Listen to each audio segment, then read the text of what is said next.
We're here in Nashville Rockin' Pod 2023 with comedian, writer, actor. I've done some acting. Okay. I was on Curb Your Enthusiasm for 3 seconds, so. Okay, let's talk about your 3 seconds of Curb Your Enthusiasm. I delivered a phone message to Larry David. Thank you and good night. And that's it. That's all you did on there. That's all I did. I was like, Larry, your wife called. Don't forget to call her on the way home or something like that. And yeah, it was. And Jeff Garland's like, recurring. You're gonna have a recurring role, because I used to work with him every Friday night at the Laugh Factory when I was hosting. And he was like, you're gonna be my, because I played his assistant. I was never back. Yeah, you never came back. No. What happened to the reoccurring part? I don't know. It never happened. You're gonna be back, and then the next season he goes, we didn't film any scenes in my office. Were you like, did I do a bad job delivering that message? Was it like a bad? I actually think I stunk. I think I was pretty bad. Yeah, so that's probably why. How'd you get into comedy? Being an awkward kid and kind of being a goofball, and like, you know, this whole world, like when you're 13 and 14, like some people think we're not cool, even though we are. Everyone. And so I was just always goofy, and I always was like in drama, but I always wanted to do comedy. Like I'd go to sleepovers and I'd rent comedy specials with friends. They always wanted to get movies with like Andrew McCarthy, and I'm like, no, let's watch Kathleen Madigan's comedy special, you know, whatever, you know, whoever, like Sue Murphy. That's who I used to watch, and Rosie O'Donnell. But yeah, I just admired it. I just think it's such a cool art form, like, and I just always wanted to do it. When did you start? How many years ago did you start doing comedy? April will be 27 years. Oh my, okay, so do you remember the very first time you got on stage? Yes. How scary was that? Because I thought about doing it. I'm not funny though. So I for sure would get booed off stage. You know what? You wouldn't, because I think everybody can do stand-up if they find their voice and they talk about things about themselves, which is what people forget to do in comedy. Self-deprecation. Well, that works too. But people think they got to go up and go, what's up with orange juice? Why is there orange juice with some pulp? What's up with that? Like, no one gives a shit. They want to hear about you and like about your life and like who you are. And that's something that takes a while to figure out. But my first time, here's the thing. My first time, I had a good set. The next 37 were horrible. So it was very deceiving that, sorry, I'm trying to hide from the camera. I'm like, she does not like the camera. I hate it. This is why I'm a writer, kids. Anyway, but yeah, so that's how what I ask about my first time on stage. It actually went well, but then after that I just bombed. And then well, I had like a not near death experience, but like a very scary experience. And that when that happened, I realized I got to do this now. So I just started writing stuff about what happened to me and got up on stage and did it. Do you see things as a comedian? Do you think that you see things differently? Because maybe if something serious happens, you try to make a joke about it. Is that something that goes through your mind whenever you see something to try to figure out a funny way to analyze it? Kind of. I think whenever something happens to me that I think other people would want to hear about, I do try to find a way to craft it into a joke, you know, or even if it's a story, just a story that's full of punchlines. Because you can tell a funny story, but if it doesn't have a middle, you know, that breaks it up with laughs, or an end, you got to have the end. Yeah. Punchline's the important part. If you don't have that and it just trails off, the audience doesn't know when to laugh. They don't know when to laugh until you stop talking. Right. Oh, yeah. I think a lot of people don't realize that, especially if you're coming on stage for the first time. There's so many things about being a comedian that people like me just wouldn't understand, but you've crafted it. It takes a long time to kind of figure out and get comfortable. And even now you never stop learning. You never stop working on it. And if you do, that's bad. Yeah. You know, like you should always keep working. There's never, I'm done. Like that doesn't happen. I'm always building. When you're on stage, you're telling your stories. Yeah. Is there a lot of truth to them? Yes. Have you ever just made up a fake story on stage? Yes. That's what you do. Fake stories. Absolutely. I have. Yeah, I make up fake stuff, but like it's based on truth. I just sort of like embellish or exaggerate it, you know? Uh-oh. Favorite what? Bit. Oh yeah, your favorite bit. I got something else to ask first. So we'll go into favorite bits. Why you think about that? I want to ask you, have you ever been nervous to perform with another comedian that maybe you thought could really steal the crowd? Like, is that something that happens? Like, you're nervous, like opening for someone, or? You know what? My job at this point in comedy is to make the person after me look as good as possible. That's my job. And that's one thing new people have to realize. It's not all about you. They didn't pay to see you. They paid to see the name on the marquee. So you got to do your job and do what the headliner wants. Fluff the crowd. You got to be the fluffer. Yeah. You And hosting is hard. You walk out that first 3 minutes, you got to be prepared for awkward silence. You've just got, no one walks out, does their first joke, and it's like, rah, like, it's not. Okay, give me an example. Let's say this is a stage right here, okay? Yeah.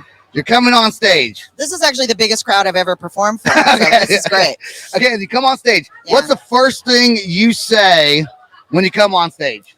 It depends where I am. It depends what happened before me. It depends on what's going on. So it's never the same. Never. Do you ever do the same? So when you write comedy bits, you write one, you perform it in one city. Let's say you travel to another city. You do the same exact comedy bit, right?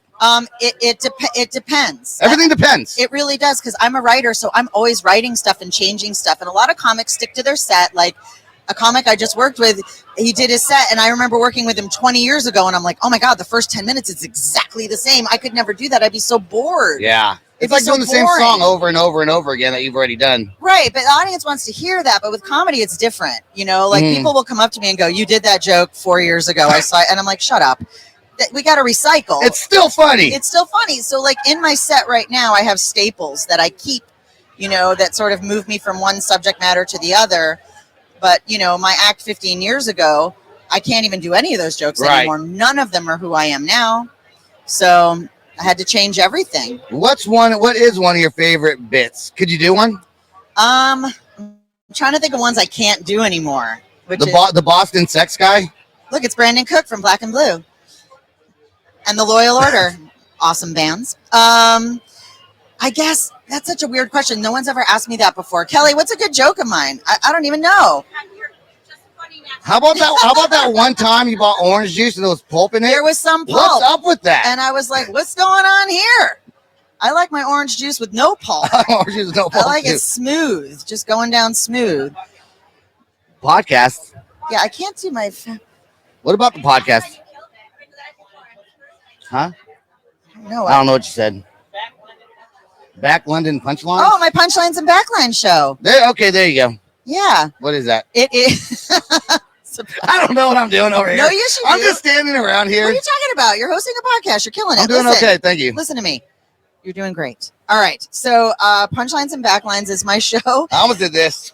That's all right. You did great. Thank you. Amen. Amen. It's a show where it's a rock themed show, and we have rock stars come on and do comedy for the first time. And the audience knows it's their first time, you know, so they're a little more forgiving. You know, and it ends up being a lot of fun. Everybody's always super nervous at first, but they all always have a great set. Always. It's always great. It's always fun. We work with them for weeks before. Don Jameson is like officially my partner now on the show, and he and I write together. And we figure out the set based on a phone conversation we have with them, or like a Zoom. And then we put it together, and then based on what we know about their music, because anyone we ask, we're a fan of theirs. So we're writing it from the perspective of what their fan audience wants to hear. And you know, what would make them laugh? Like, what would a fan of Eric Martin, who's doing our show Sunday? Is that hard to do? You know what? In the beginning, a little bit, but it's so natural for me because I write for other people more than myself. Wow. So it feels very natural, and to find a voice and to craft that stuff, it's very satisfying. It feels really good. That'd be hard to do. I could, because you have to pinpoint an audience and then write for them. Write for that audience. Yeah. Wow. Yeah. What's your favorite thing to do in the entertainment industry? Would it be stand up or would it be writing? This shit.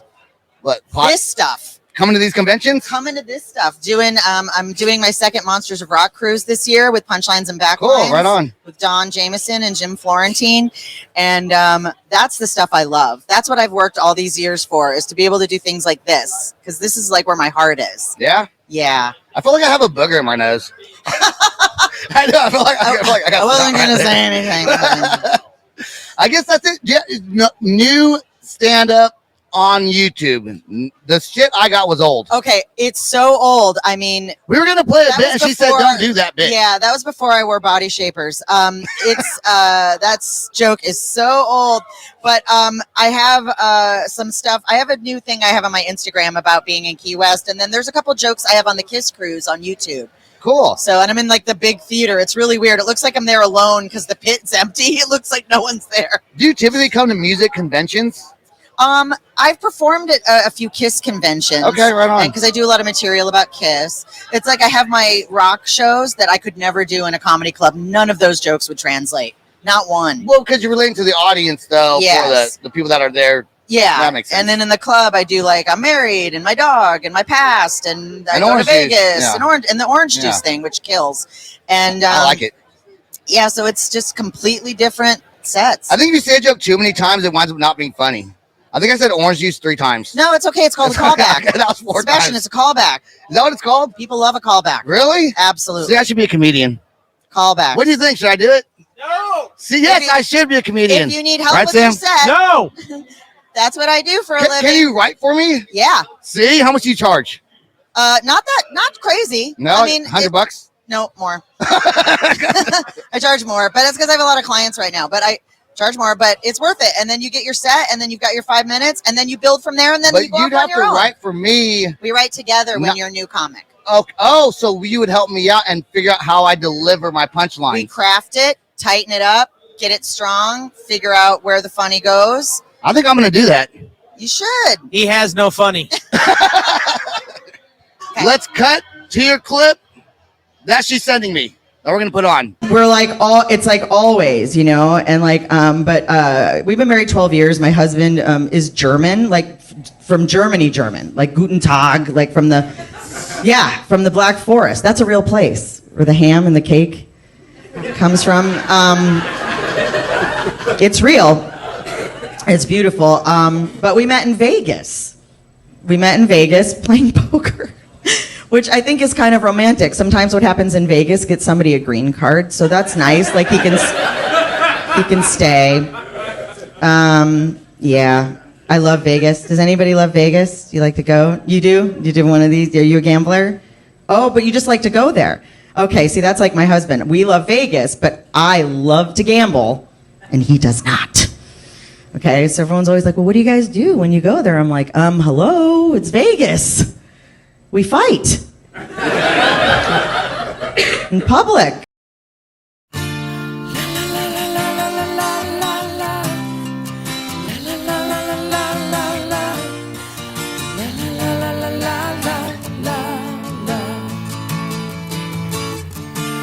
Now that I've lost everything to you, you say you want to start something new, and it's breaking my heart you're leaving.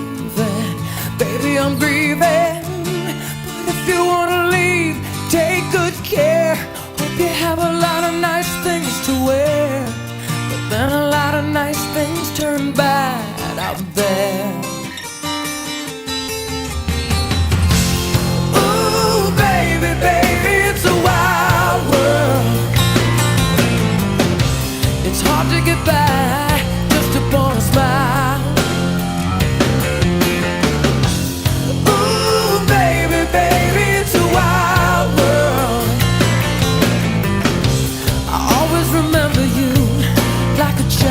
Girl, you know I've seen a lot of what the world can do, and it's breaking my heart in two, 'cause I never want to see you sad, girl. Don't be a bad girl.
All right, everybody, we are still in Nashville Rockin' Pod 2023, hanging out with Mr. Big Eric Martin, who says I am louder than him and I talk more than he does. There you go. You, after all these years of playing music, do you still find it just as fun to get on stage as you first did when you first started playing? Hells to the yeah, absolutely.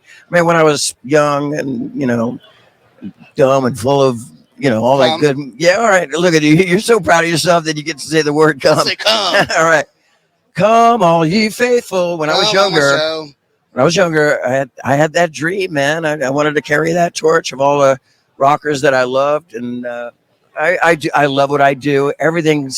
I still get nervous. I get those butterflies when I come up. The main thing is like when I come up that back stairs and in a arena, the lights kind of turn off like this, click, click, click, click, click, and they turn off. Yeah. Oh my God, that's my stomach just turning over and over again. It doesn't matter if you're. To me, everybody looks at me like, "Oh, dude, you're a professional. You don't do that." No, man, I get that butterflies coming out. Still got to practice big time. Like I remember one time I was playing the Forum years and years ago in LA, and I forgot the words to "Addicted to That Rush," and the crowd, like 15,000 people, are going. They knew the words more than I did, but no, I still love what I do, and I still get the spark of it big time. Yeah. After playing as long as you have, do you still have the same set list, or do you change it up from time to time? Well, of course, with Mr. Big, I mean, I see what you're saying. So the first album or my kids call it the Hat and Shoes album. There's no name for it. Yeah, we played every one of those songs because that's all we had, and lean into it. We did a lot of, the Daddy Brother Alive and Kicking and all that, and then we'll add a lot of all the bands do it. They gathered from the first album, and then we did it so on and so on.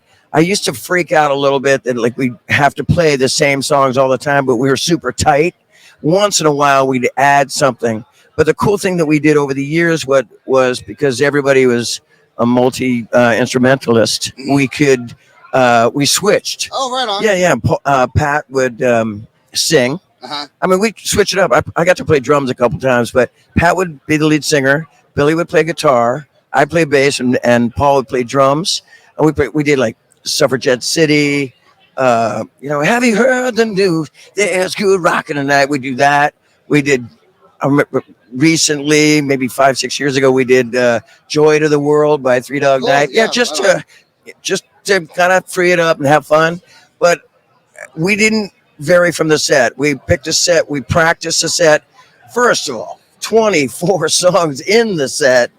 And you're asking me, no, we played everything. No fan would come up to me and go, "You didn't play my favorite song." We played everything. Does that ever happen to you where a fan comes up to you after the show and saying, "How come you didn't play this song?" All the time. But you have a certain set limit, like a time limit, right? Yeah, but I have a tear jar. Here you go. No, a lot of fans, they want to hear a certain song that maybe a rare track that we never did. We did like on this.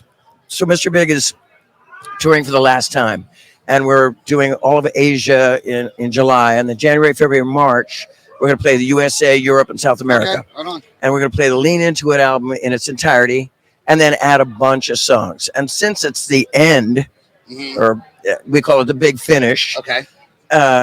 There'll be no stone left unturned. I mean, there'll be everything. No one will come up and say, "You didn't play my favorite song." Or hey, check this out. I've had people come up and you're going to hear "To Be With You." But I've had like drunk ass people come up to me and go, "You didn't play "To Be With You." And I go, "Oh no, it was there on the set." I'll hold up the set list. It was the 24th song. And I go, "You didn't play Wild World." "Oh no, bud, it was there." Yeah. What's your favorite? I don't know if you have a favorite memory of a tour that you've done previously that you just sticks out that you really enjoyed. Well, when I play the Budokan Arena in Japan, it's got so much history to it. I'm Cheap Trick, the Beatles. I mean, when you come up that back stairs, like I said, when the lights go off, I mean, the Beatles played here, and I've done it 6 times, maybe 6-7 times. And one of the biggest gigs I've ever did, it was 100,000 people. Mr. Big, Henry Rollins, Black Flag. Oh, nice. It was an eclectic kind of group. Yeah, no kidding. Lemonheads, I think, played it. It was a while ago. was on a Santos Beach in Sao Paulo, Brazil. There musicians or singers had a huge catwalk, and walk into the walk past everybody in the catwalk, and hundreds of thousands of people on the beach, and everybody naked. It's hotter than shit outside, right. But there's a delay when you go way out there, and I was going like this on the big screens, going, "Hey, look at me," like an idiot, right? And then when I was singing "Addicted to That Rush," the band was like, "Come back, you're out of time." Right, yeah. So I've had a lot of mishaps, but a lot of great shows. All of them are great, but the Budokan Arena is pretty amazing.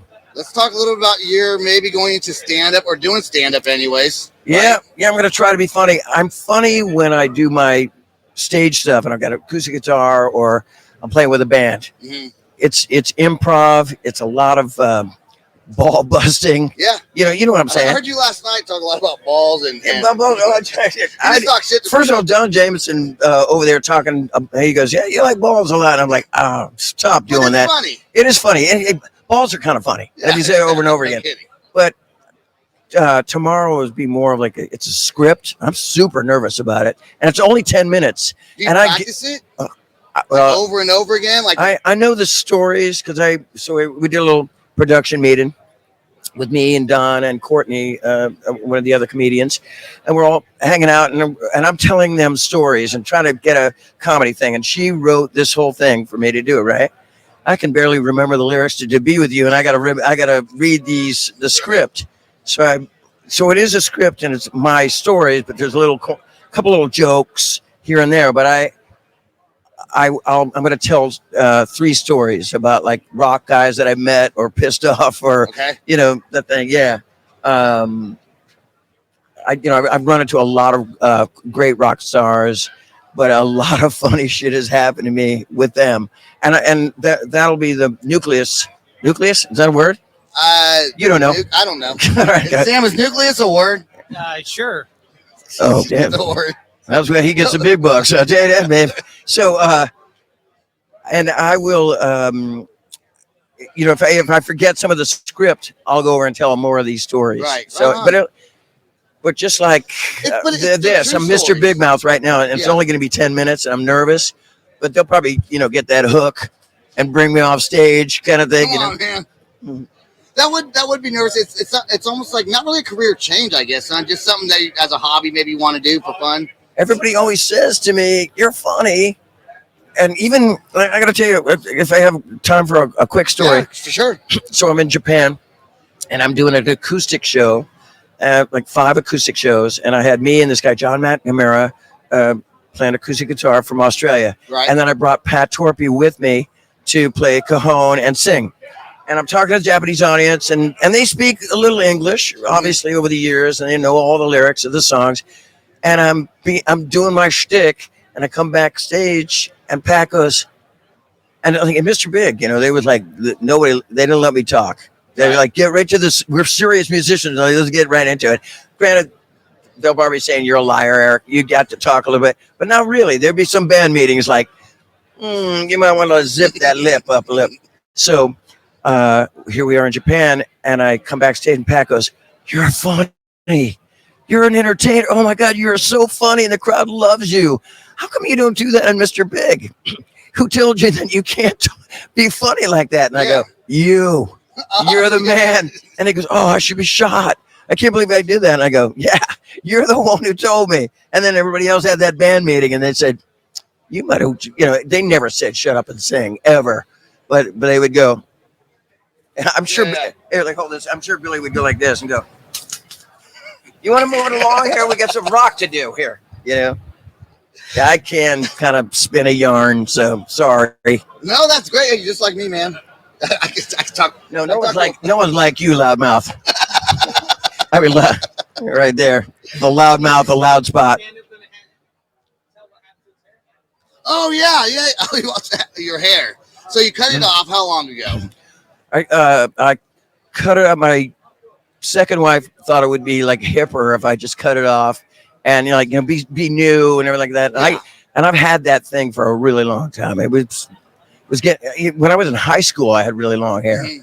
and it would just kind of turn curly and everything. It was really cool. And then we cut it off. And when you cut your hair and you try to grow it back, it don't look good anymore, man. It's not the same. No, it's Brillo. I don't have any hair. All right. But I'm trying to grow this back out. It's not working. But I've had this same hairstyle look for 20 something years. Yeah. Yeah, it's got to be about 20 years. And it just didn't look good. How come you don't grow your hair? Blah, blah, blah. So I have this little blue shoebox at home, and I was going through it. It had a bunch of lyrics in it and a little Ziploc bag of my hair in it. Right on. Yeah, because I go, I'm going to keep my hair. Yeah. Oh, I don't look good now. You can probably sell it on No. to somebody. No, it's so funny too because it's like this much hair, and then you're sticking it in a Ziploc bag over time in 20 years, and like this is big. Gets that big. Yeah. Well, good luck on your tour, your upcoming tour. Right on. And Thanks. good luck on your comedy thing that you're doing tomorrow night. Oh man, I am. As though, like I got an Oktoberfest go going home. here, man, and oh god, I'm sweating Maybe like a like pig. drink, you know? If I Might be easier. like A couple shots. maybe a couple beers and doing that thing, maybe I could get over. But like, I really respect comedians or guys like you talking without not being. Look, I mean, this is what you do. This is what you do. When I'm hanging with my band, I feel comfortable. I can, and if the audience doesn't laugh, I can just take the piss out of my band. I would never do that with Mr. Big. Just put that out there. But some of the guys in my band, they can take it. They thick skin, you know. But doing a, I mean, It's hard, man. It's hard to do this almost every single stuff. show I get nervous because sometimes I don't know what I'm going to say, what I'm going to ask, or if they're going to like. So me, how be come you receptive. looked at me when I go, yeah, I still get butterflies when I go up on stage, and you're like looking at me like kind of stepping back, like Did I? you kind of gave me that look, Me too. dude. Now come out, No, be real, bro. I get nervous sometimes doing podcasts. If it's like someone that's like some band that's not big or anything like that, or like an actor that's not real big, I don't get nervous. I just say whatever the fuck I want. Right. When it's someone kind of big, though, you don't know. Sometimes you don't know if they're going to be receptive to what you ask, or maybe I've asked them questions that everyone else asks them, and they're tired of answering. Oh, I know. If you get a little of that. One time I met Eric Clapton. He was really, really nice guy, but I could tell while I was talking to him, he was going, Yeah. probably like, I'm like, oh, you got to go. And he goes, no, it's cool. You know, Yeah. That's not good. Do you ever That's not good. last question? Do you ever get starstruck by anyone? I do. Yeah? I do. Yeah. And, you know, and it's the weirdest thing. I mean, I've met so many people, Steven Tyler, Coverdale, Michael Schenker, like great rock and roll people. But Dave Manichetti, even though we really are tight, I know that guy. I love YNT. I love him. But when I get around Dave Manichetti, because he's like a hometown hero, Bay Area guy, and he's going to laugh when he hears this, if he watches this show, you know, I get like, remember when, you know, I get like Chris Farley kind of moment. Yeah. It's weird. That's why you're from the Bay. You're from the Bay Area. A little I am, yeah. I'm from San Francisco. Yeah. Born in there and raised in the Bay Area. I live in Marin County. I live in San Rafael. Oh, I heard you last night talking about Santa Rosa. Well, no, Paul Taylor lived in Santa Rosa. So, you know, that's where I went. Right. But I lived in San Francisco for years. My dad was in the Army stationed at the Presidio. Oh, okay. Yeah. I know exactly. Where did you grow up? I grew up in a town called Vacaville. But my I had a little town called Vacaville. Hey, sweaty, hot there. I went to Galileo High School in San Francisco, actually. Okay. So I live in Novato now. Okay, right on. Yeah. I love Northern Hey, California. let me tell you exactly where I live. Give us your address. Eric, man, thank you so much for stopping by. Thank you. This is the Loud Spot outro by Nothing Short of Tragic. Is this all talk with no action? No. Is this my thoughts with distraction? No. Is this what I bought that's in fashion? Or is this the Loud Spot with Sebastian? Yes. Does Nothing Short of Tragic have us back again? Yes. Does everything that's good really have to end? Yes. A pimp host has to pimp show, so to get more episodes, make an order, this is over.